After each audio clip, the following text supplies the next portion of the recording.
today we're going to be focusing on what parts to use and how to preserve it. Because in my opinion, the dandelion season is not nearly long enough. It only lasts in spring. Most people hate it and want to eradicate the dandelion, but it is a wonderful plant and herb. It's got lots of nutrients. So we have here dandelion plants, and actually all parts are usable. Personally, my favorite part is the flower, and I use that the most. You can make it into tea, syrup, wine, tincture, jam, many things. And it's the least bitter part, so that's my favorite part to make tea with, is the flower. I would remove all of the green part, which I will be showing you in a minute, but that is my favorite.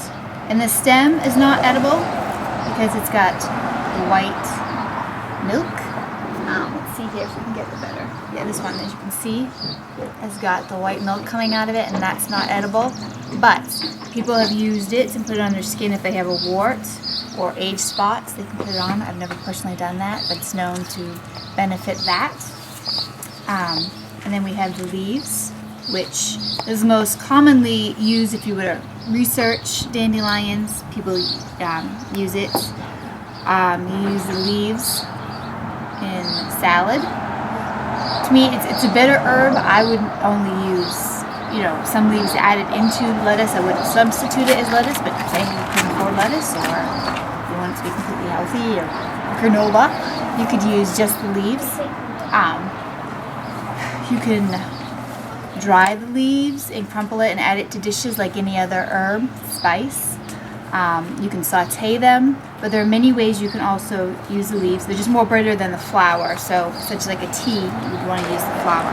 And then lastly, we have the root. This is a small root, but the root can be dried and can make into chicory, which is a coffee substitute, or you can grind it up and use it in capsules, make capsules. It's a wonderful herb, so you can use that. Before you do anything, you want to make sure you wash it well. Get off all the dirt, all the grime from the root.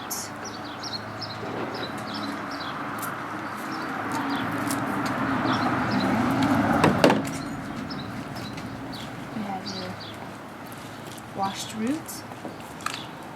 And then you would lie it, you would lie it flat. You could either do it in a dehydrator, you could dry it in a dehydrator, you could put it on an old screen and lay it out in the sun, or you could stick it in the oven, which is what I do. My oven pilot is always on. As long as it's above 125 degrees, it will dry it. And here, I had some from the other day that I had in the oven drying, and now they're crunchy. And I will go ahead and grind them up in the coffee grinder. You probably want to wait till the plants are bigger, and you get bigger roots.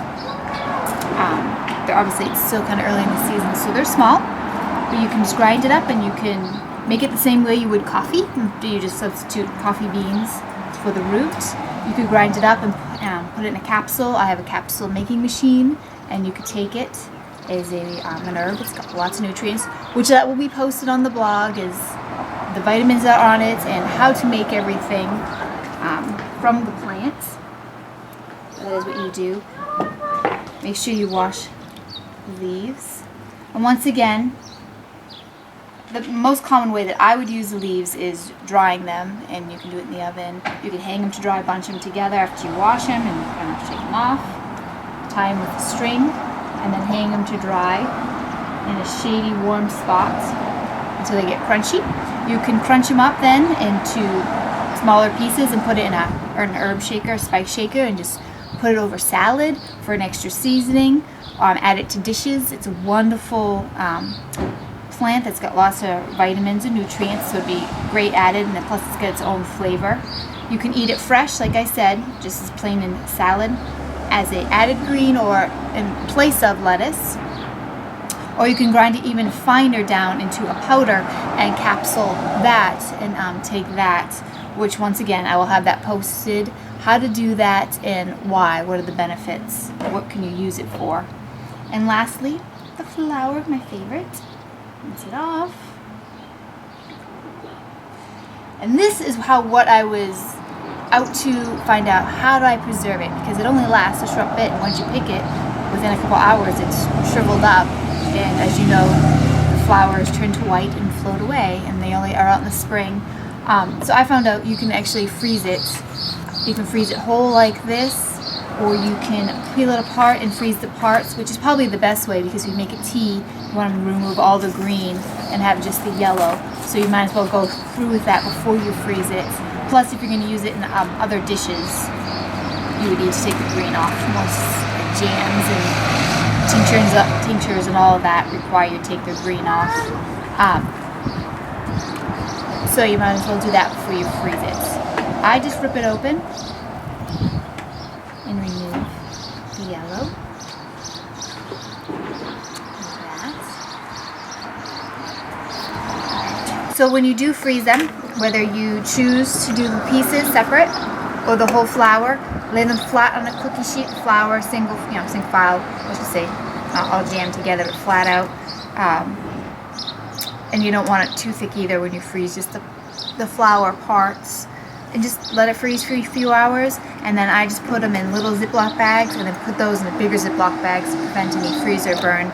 But they can last 6 months in the freezer, and a year dried is best to use it while it still hold the nutrients.